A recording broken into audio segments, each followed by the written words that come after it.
The Daily Brad Devotions. Today's reflection with Pastor Jeff Eliscopides. Good morning, Pastor Jeff. Hello, good morning.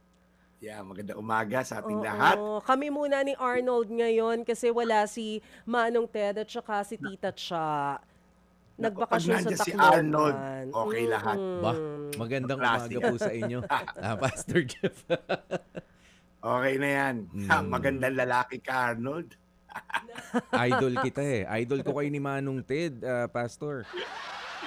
Ikaw pa.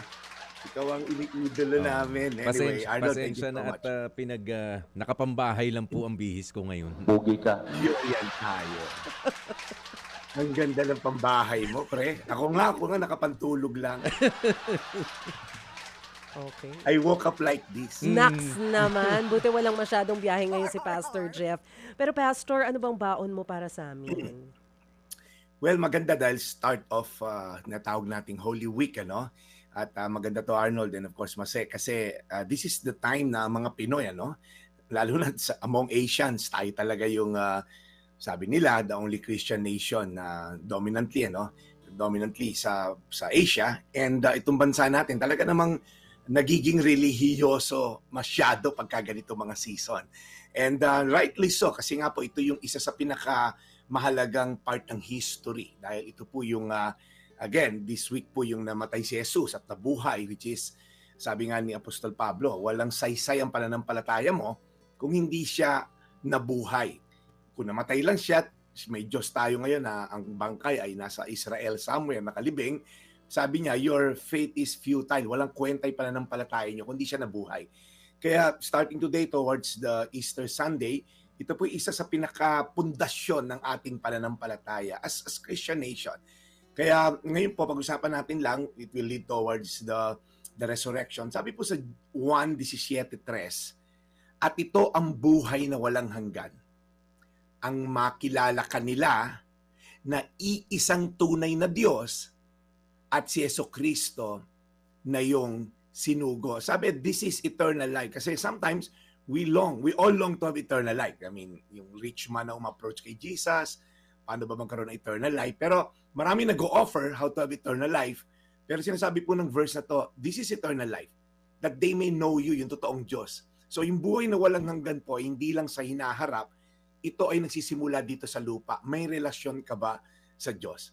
Because we want to enjoy life here on earth. Pero ang average lifespan ng Pinoy, 72 sa mga babae, 66 lang yata sa lalaki. Come to think of it, Mase, that's only 25,500 days the moment ka ipanganak.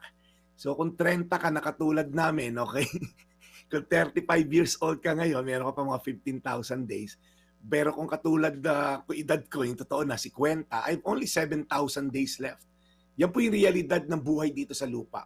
And sadly, ang dami nag-invest dito sa buhay sa lupa, insurance, yung safety, nag-gym, and those are great, alagamit physical mong pangatawan.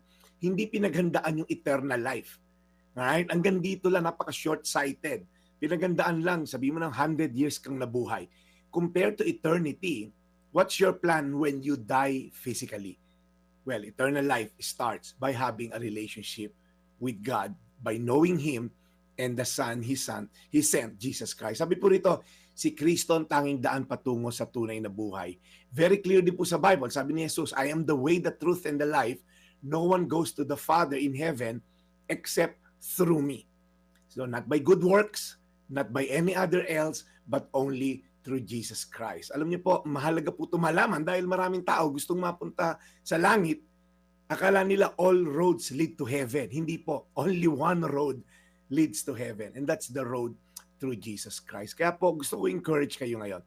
As we come to be more pious, mas religyoso ka this season ng Holy Week, naway masumpungan mo ang relasyon at hindi yung mga tradisyon. Okay yung tradisyon, pero kung na-focus tayo sa tradisyon, walang pagbabago sa puso mo, kahit ano pang bisita iglesia ang gawin mo, kung may unforgiveness ka sa nanay mo, kung may kabit ka pag uwi mo sa bahay, kung nagnanakaw ka pa rin sa kaba ng bayan, wala pong kwenta ang bisita iglesia kung walang pagbabago sa buhay natin. Kaya whether anumang religion meron ka, It's not more of the tradition, but it's the transformation brought about the relationship we have in Christ. So again, sana lang po, gawin natin yung tradition ngayon, ngayong linggo na to.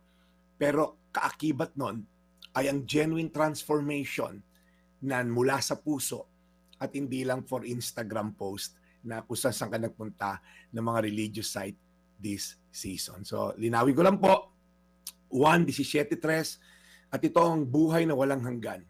Ang makilala kanila na iisang tunay na Diyos at si Jesucristo na iyong sinugo. Tayo manalangin. Panginoon, salamat po during this season na ang mga tao ay nagiging maka-Diyos, religyoso.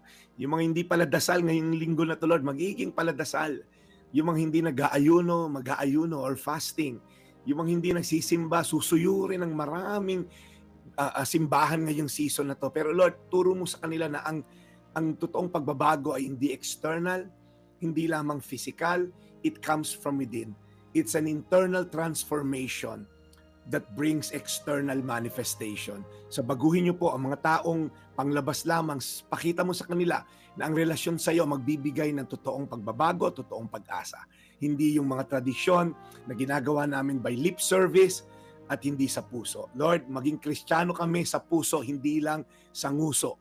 Maipakita namin ang tunay na pagbabago, ang pagpapatawad, pagmamahal sa mga taong hindi dapat at hindi karapat-dapat mahalin, ang pagpapakumbaba, ang pagkaroon ng compassion sa kapwa, ang isipin muna ang iba bago ang sarili. Lalo na maraming politiko tatakbo ngayon, marami Lord God mag-show off. Lord, pakita mo sa kanila na ang tunay na pagsisilbi sa kapwa ay nagsisimula by having a relationship with you. Ito po ang aming dalangin sa pangalan ni Jesus. Amen. Amen. Amen. Ang ganda nun, Pastor Jeff. So maghanda, mag-prepare for eternal life. Gusto ko yung hindi lamang sanguso, pati sa puso. Yeah. Sana nga pati ang paglilingkod sa bayan, dapat ganyan.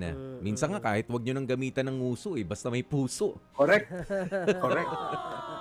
Alright, sige, Pastor Jeff Eliscopides, thank you so much. Maraming salamat. Again, magkita tayo bukas ulit po para sa ating Holy Week series natin. Ito po yung Daily Bread, your daily dose of inspiration.